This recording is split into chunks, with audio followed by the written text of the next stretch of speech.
confession time.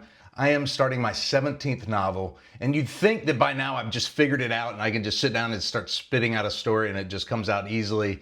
That is not the case. I wish it was, but it's not. And especially with this particular project, I have a small window of time to get a draft in, so I've decided to plot the heck out of it, like really plan it out. So when I sit down, I can just let my fingers fly. I know where I'm going. I don't always do this, but in this case, I think it's perfectly apropos. And I wanted to share some of the books that I'm picking up off my shelf that always just kind of reinvigorate me, give me some new ideas, kind of jostle my imagination a little bit. The first is by my friend Libby Hawker. I told her the other day, I've read this book probably 10 times. Take Off Your Pants.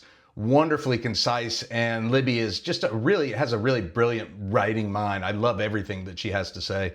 And really what she's done is kind of distilled another book that had a giant impact on me early on, John Truby's The Anatomy of Story, which is a screenwriting book that is just life-changing. So I hope you read those together. And then there's one more I pulled off the shelf that I'm gonna mess with. Cam Whalen is such a great teacher and has done so much for the writing community, and I love all her books. I've read probably all of them, but this one in particular really drives home the fact that when you're creating a new story, it's pretty simple actually. You just have a flawed character, and you give them a story, you give them the challenges that will help them grow over the course of the story. You know, typically they have something they want, and then you make it really hard for them to get that thing, and maybe what they wanted wasn't even the thing they actually needed in the first place. 17 books in, and I'm still just a student of story. That's it.